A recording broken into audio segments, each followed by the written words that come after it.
Exception handling in C എന്ന spoken ട്യൂട്ടോറിയലിലേക്ക് സ്വാഗതം. ഇവിടെ പഠിക്കുന്നത് എക്സെപ്ഷൻ ഹാൻഡ്ലിംഗ്. ഒരു ഉദാഹരണത്തിന്റെ സഹായത്തോടെ നമുക്കിത് പഠിക്കാം. ഇതിനായി ഉപയോഗിക്കുന്നത് Ubuntu OS version 1110, G++ compiler version 461. നമുക്ക് എക്സെപ്ഷൻ എന്താണെന്ന് നോക്കാം. ഒരു എക്സെപ്ഷൻ എന്നാൽ ഒരു പ്രോഗ്രാം പ്രവർത്തിക്കുന്നതിന്റെ ഇടയിൽ ഉണ്ടാക്കുന്ന പ്രശ്നങ്ങളാണ്. ഇത് പ്രോഗ്രാമിന് കണ്ടുപിടിക്കാൻ സാധിക്കുന്ന ഒരു റൺടൈം എറർ ആണ്. ഇനി നമുക്ക് എക്സെപ്ഷൻ ഹാൻഡ്ലിംഗ് എന്താണെന്ന് നോക്കാം. പ്രോഗ്രാം പ്രവർത്തിക്കുന്നതിന്റെ ഇടയിൽ ഉണ്ടാകുന്ന പ്രശ്നങ്ങൾക്ക് കൊടുക്കുന്ന പ്രതികരണമാണ് എക്സെപ്ഷൻ ഹാൻഡ്ലിംഗ്. എക്സെപ്ഷൻ ഹാൻഡ്ലിംഗ് പ്രോഗ്രാമിന്റെ പ്രവർത്തനം തുടർന്നു കൊണ്ടുപോകാൻ സഹായിക്കുന്നു. പ്രശ്നങ്ങൾ തിരിച്ചറിയാൻ ഇത് സഹായിക്കുന്നു. അതുപോലെ നിയന്ത്രിതമായ രീതിയിൽ പ്രോഗ്രാം പൂർത്തിയാക്കുവാനും സഹായിക്കുന്നു. വിവിധ തരത്തിലുള്ള എക്സെപ്ഷൻസ് എന്തെല്ലാമെന്ന് നോക്കാം. ട്രൈ, കാച്ച്, ത്രോ. ട്രൈ ബ്ലോക്കിന് ഉള്ളിലാണ് നമ്മൾ എറർ പ്രോൺ കോഡിനെ സ്ഥാപിക്കുന്നത്. പിന്നീട് ത്രോ ഉപയോഗിച്ച് അതിനെ നേരിടുന്നു. അതിനുശേഷം എക്സെപ്ഷൻ കിട്ടിക്കഴിയുമ്പോൾ കാച്ച് സ്റ്റേറ്റ്മെന്റ് ഉപയോഗിക്കുന്നു. ശേഷം അത് പ്രവർത്തിപ്പിക്കുന്നു. ട്രൈ, കാച്ച്, ത്രോ എന്നിവയുടെ സിന്റാക്സ്: ത്രോ, ട്രൈ ബ്ലോക്ക്, കാച്ച് ബ്ലോക്ക്. ഇവിടെ നമ്മൾ ആർഗുമെന്റ്സ് കൊടുക്കുന്നു. ത്രോ സ്റ്റേറ്റ്മെന്റിനെ ട്രൈ ബ്ലോക്കിന്റെ ഉള്ളിൽ എഴുതാൻ സാധിക്കും. അതുപോലെ ഒന്നിൽ കൂടുതൽ ട്രൈ, കാച്ച് ബ്ലോക്ക്സ് ഉണ്ടാകാം. എക്സെപ്ഷൻ ഹാൻഡ്ലിംഗിന്റെ ഒരു ഉദാഹരണം നോക്കാം. എഡിറ്ററിൽ ഞാൻ നേരത്തെ എഴുതിയിട്ടുള്ള കോഡാണ് നമ്മളിപ്പോൾ കാണുന്നത്. നമ്മുടെ ഫയലിന്റെ പേര് exception.cpp. ഈ പ്രോഗ്രാമിൽ ഡിവൈഡ് ബി സീറോ എറർ എങ്ങനെ എക്സെപ്ഷൻ ഹാൻഡ്ലിംഗ് ഉപയോഗിച്ച് പരിഹരിക്കാം എന്ന് നോക്കാം. നമ്മുടെ കോഡ് നോക്കാം. IOStream എന്നത് ഒരു ഹെഡർ ഫയലാണ്. ഇവിടെ നാം എസ്ടിഡി നെയിംസ്പേസ് ഉപയോഗിക്കുന്നു.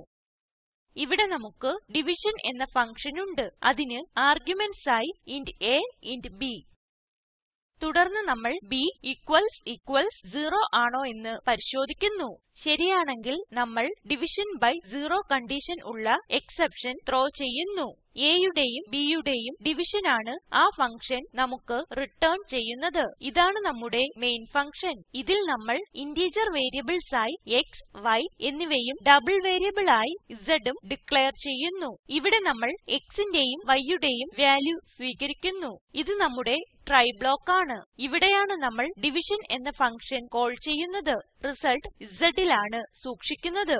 തുടർന്ന് zന്റെ വാല്യൂ പ്രിന്റ് ചെയ്യുന്നു. ഇതാണ് കാച്ച് ബ്ലോക്ക്. ഇതിൽ നമ്മൾ ക്യാരക്ടർ കോൺസ്റ്റന്റ് ആയി മെസ്സേജ് എന്ന ഒരു ആർഗുമെന്റ് കൊടുക്കുന്നു. തുടർന്ന് മെസ്സേജ് പ്രിന്റ് ചെയ്യുന്നു. ഇത് ഒരു റിട്ടേൺ സ്റ്റേറ്റ്മെന്റ് ആണ്. ഇനി നമുക്ക് പ്രോഗ്രാം എക്സിക്യൂട്ട് ചെയ്യാം. കീബോർഡിൽ ഒരേ സമയത്ത് Ctrl, Alt, T കീകൾ അമർത്തി ടെർമിനൽ വിൻഡോ തുറക്കുക. കമ്പൈൽ ചെയ്യാൻ g++ space exception.cpp space -o space ex എന്ന് എഴുതുക. Enter അമർത്തുക. .ex എന്ന് ടൈപ്പ് ചെയ്യുക. Enter അമർത്തുക. Enter the value of x and y. ഞാൻ കൊടുക്കുന്നത് 3, 0. നമ്മൾ കാണുന്ന output division B zero condition.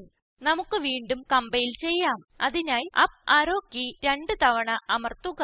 Enter അമർത്തുക.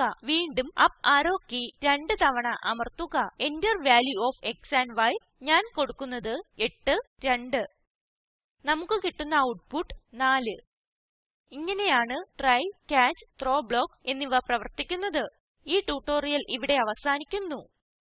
നമുക്ക് സ്ലൈഡിലേക്ക് തിരിച്ചു പോകാം. ചുരുക്കത്തിൽ ഇവിടെ പഠിച്ചത് എക്സെപ്ഷൻ ഹാൻഡ്ലിംഗ്, ട്രൈ, കാച്ച്, ത്രോ ബ്ലോക്ക്സ്. നിങ്ങൾ ചെയ്യേണ്ടത് എംപ്ലോയീസിന്റെ വയസ്സ് കാണിക്കാൻ പ്രോഗ്രാം എഴുതുക. വയസ്സ് 15ൽ താഴെ അല്ല എന്ന് പരിശോധിക്കുവാൻ ഒരു എക്സെപ്ഷൻ ത്രോ ചെയ്യുക. ഇവിടെ ലഭ്യമായ വീഡിയോ കാണുക. ഇത് സ്പോക്കൻ ട്യൂട്ടോറിയൽ പ്രൊജക്റ്റിനെ സംഗ്രഹിക്കുന്നു. നല്ല ബാൻഡ്വിഡ്ത്ത് ഇല്ലെങ്കിൽ ഡൗൺലോഡ് ചെയ്ത് കാണാവുന്നതാണ്. Spoken tutorial project team spoken ട്യൂട്ടോറിയലുകൾ ഉപയോഗിച്ച് വർക്ക്ഷോപ്പുകൾ നടത്തുന്നു. ഓൺലൈൻ പരീക്ഷ പാസ്സാകുന്നവർക്ക് സർട്ടിഫിക്കറ്റുകൾ നൽകുന്നു. കൂടുതൽ വിവരങ്ങൾക്കായി ഈ വെബ്സൈറ്റ് സന്ദർശിക്കുക. Spoken tutorial project talk to a teacher പ്രൊജക്റ്റിന്റെ ഭാഗമാണ്. ഇതിനെ പിന്താങ്ങുന്നത് national mission on education through ICT MHRD government of India. ഈ മിഷനെ കുറിച്ചുള്ള കൂടുതൽ വിവരങ്ങൾ ഇവിടെ ലഭ്യമാണ്. ഈ ട്യൂട്ടോറിയൽ വിവർത്തനം ചെയ്തത് ജെയിൻ ജോസഫ്. ഞാൻ ദേവി സേനൻ, IIT ബോംബേ. നന്ദി.